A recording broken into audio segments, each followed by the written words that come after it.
Bismillahirrahmanirrahim. Assalamualaikum warahmatullahi wabarakatuh.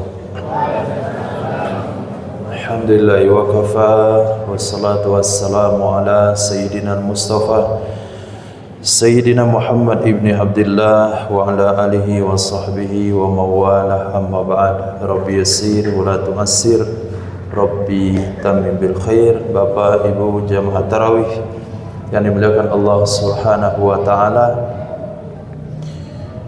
dalam surah An-Nahl ayat 70-an Allah Subhanahu wa taala berfirman, wallahu akhrajakum min butuni ummahatikum. Allah yang mengeluarkan kalian dari perut ibu kalian. La ta'lamuna syai'a, kalian waktu itu tidak tahu apapun. Wa ja'ala lakumus sam'a wal absara wal af'idah, kemudian Allah berikan kepada kalian pendengaran, penglihatan dan akal pemikiran. La'allakum tashkurun, semoga kalian bersyukur atas nikmat tersebut. Allah mengingatkan di ayat ini supaya manusia tahu diri, supaya manusia menyadari hakikat diri yang sesungguhnya, supaya manusia tidak lupa daratan, tahu berterima kasih kepada Allah Subhanahu wa taala. Akhrajakum min butuni ummahatikum la ta'lamuna syai'a.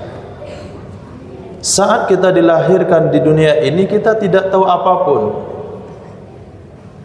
bahkan tidak punya nama. Memanggil ayah diajarin, ni ayah. Memanggil ibu diajarin, panggil ibu. Panggil kakak. Diajarkan bicara, diajarkan makan, diajarkan berjalan, sampai menjadi juara dalam lomba lari. Kemudian Allah berikan pendengaran, Allah berikan penglihatan, Allah berikan akal pemikiran. Dengan tiga modal utama ini, manusia hari ini sudah memiliki segala-galanya. Dia telah memiliki nama besar, dia telah memiliki pangkat dan jabatan, dia memiliki pakaian kebesaran, dia memiliki harta benda, memiliki tempat tinggal, dan semuanya apa yang diinginkan diberikan oleh Allah Subhanahu wa taala. Tapi kadangkala mereka lupa dengan jati dirinya, lupa dengan siapa yang memberi, sehingga ketika Allah minta waktunya hanya sebentar saja untuk berkunjung ke rumah Allah, itu pun dipanggil dengan sahutan hayyalas shalah. Kalau kamu datang dapat kemenangan, dia enggak peduli, dia cuek saja, seolah-olah yang dia punya itu adalah hasil kemampuannya, seolah-olah yang dia miliki itu adalah hasil daripada jerih payahnya, kecerdasannya, sama sekali bukan jasa dari Allah Subhanahu wa taala. Maka yang Allah minta di ujung ayat itu cuma syukur saja. Syukur itu bukan kita katakan ayo kita panjatkan puji syukur kehadirat Allah, itu bukan puji syukur. Kalau puji betul, ucapkan alhamdulillah, itu memuji. Tapi kalau syukur adalah menggunakan nikmat yang Allah berikan kepada kita sesuai dengan fungsinya.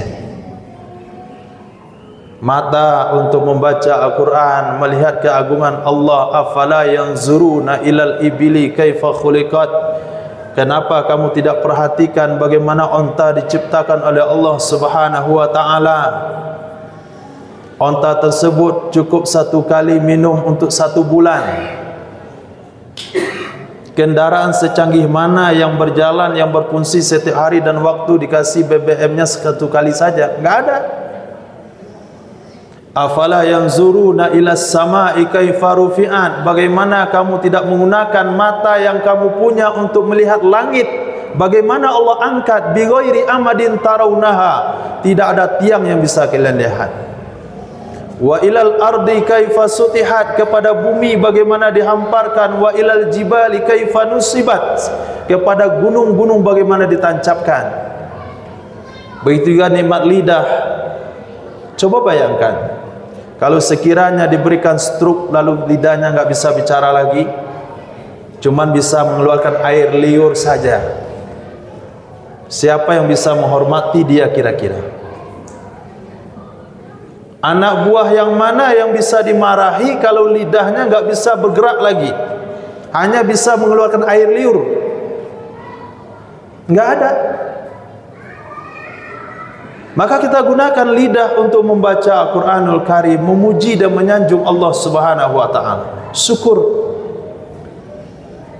Jangankan tangan yang stroke, satu jari telunjuk saja tidak bisa dilipat, apa yang terjadi kira-kira? Gak bisa megang sendok dia, lambat dia makan. Itu baru satu jari telunjuk, tidak diberikan oleh Allah ruasnya, tidak lagi berfungsi.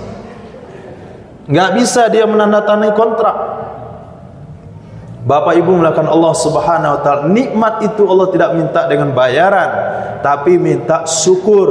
Apa itu syukur? Kalian berikan apa yang saya berikan, kalian pergunakan apa yang saya berikan sesuai dengan tujuannya, jangan digunakan untuk yang lain.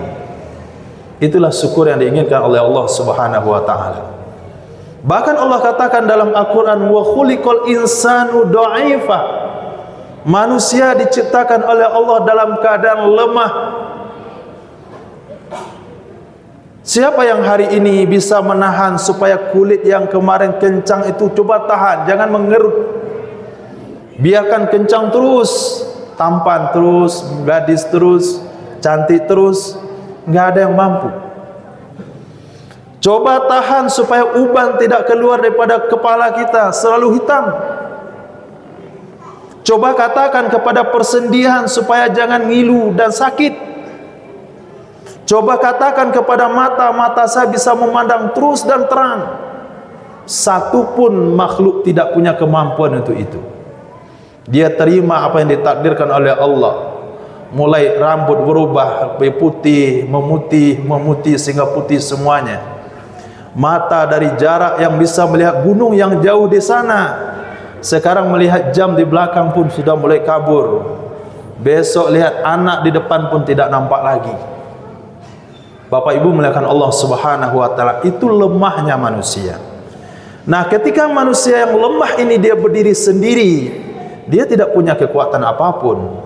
Tapi apabila kelemahan manusia berpanduan, bersandar kepada Allah yang Maha Kuat, maka dia akan mendapatkan kekuatan dalam mentaati Allah, kekuatan dalam ibadah, kekuatan bangun tahajud, kekuatan baca Quran, kekuatan melakukan ibadah. Semuanya itu kalau kita bersandar kepada Sang Yang Maha Kuat, Allah Subhanahu wa taala. Allah ungkapkan kembali nikmat-nikmat yang Allah berikan kepada kita dalam Al-Quranul Karim dalam surah An-Nahl. Allahu sakhkhara lakumul bahra, Allah yang tundukkan kepada kalian lautan, litakulu lahman thoriya, supaya kalian bisa memakan ikan-ikan segar. Litakulu lahman thoriya wa tastakhriju hilbatan talbasunaha, bisa kalian keluarkan dari dasar laut yang paling dalam pakaian-pakaian yang bisa kalian pakai, mutiara-mutiara dari lautan. Wa taral fulka mawakhira fihi, kalian bisa melihat laut, kapal bisa berlayar di atas laut. Itu semua anugerah dari Allah Subhanahu wa taala. Walitabtahu min fadli, supaya kalian bisa mencapai anugerah Allah Subhanahu wa taala. Coba lihat ke Wamena tidak bisa lewat kapal. Sulit untuk mendapatkan anugerah Allah, mahal semuanya. Tapi dengan adanya kapal, maka semua jadi mudah, murah. Itu anugerah daripada Allah SWT. Di ujung ayat juga Allah tidak menuntut yang lain. Wala'allakum tashkurun, semoga kalian bersyukur kepada Allah Subhanahu wa taala. Bapak Ibu muliakan Allah Subhanahu wa taala, kita wujudkan syukur itu. Kita wujudkan syukur yang kita punya. kita akui kelemahan di hadapan Allah. Jangan merasa kuat. Raja terkuat hari ini Fir'aun laknatullah alaih, itu mengaku jadi Tuhan, bisa membunuh siapa saja yang dia perintahkan. Hari ini tidak ada presiden yang bisa terang-terangan melakukan perintah bunuh, nggak ada. Tapi Fir'aun bisa, semua anak laki-laki dibunuh, nggak ada satupun yang bisa menolak perintahnya. Tapi hari ini Fir'aun itu sudah di mana? Dihinakan oleh Allah Subhanahu wa taala. Sampai hari ini orang kafir pun tidak mau memberi anaknya dengan nama Fir'aun, saking hinanya. Tapi Nabi Musa alaihissalam walaupun dihina, tapi menjadi sebuah kemuliaan karena dia bersandar kepada Allah, bukan bersandar pada kekuatan. Qarun bersandar dengan harta bendanya. Sekarang oke, ketika masih kuat, orang hargai dengan kekayaan yang kita punya. Si fulan itu orang kaya, disambut kedatangannya. Apa yang dia sambut? Bukan kekayaan kita. Orang itu sambut adalah ruh yang ada di dalam badan, bukan kekayaan. Pejabat disambut bukan karena jabatannya, tapi ruh yang Allah titipkan dalam dirinya. Setinggi apapun jabatan kalau sudah meninggal, setinggi apapun, sebanyak apapun kekayaan kalau dia sudah meninggal dunia, satu pun tidak ada yang menghormatinya. Maka ruh yang Allah berikan kepada kita harus kita jaga sebaik-baik mungkin, supaya ruh ini kembali lagi kepada Allah dalam keadaan utuh. Ini tidak ada gunanya yang nampak pada hari ini, akan hancur dimakan oleh tanah. Yang bernilai adalah ruh kita, ruh yang mengenal Allah Subhanahu wa taala. Bapak Ibu melihat Allah Subhanahu wa taala, maka Nabi bersabda, Allah tidak melihat tampang kalian, Allah tidak melihat harta benda kalian, tapi yang Allah lihat adalah hati nurrohaninya, keikhlasannya, kecintaannya kepada Allah, keinginannya untuk mentaati perintah Allah Subhanahu wa taala. Semoga Ramadan yang akhir ini kita tekadkan sekuat tenaga untuk menunjukkan rasa syukur kepada Allah Subhanahu wa taala. Semoga Allah anugerahi kita dengan malam Lailatul Qadar insyaallah. Mohon maaf kalau ada salah dan janggal.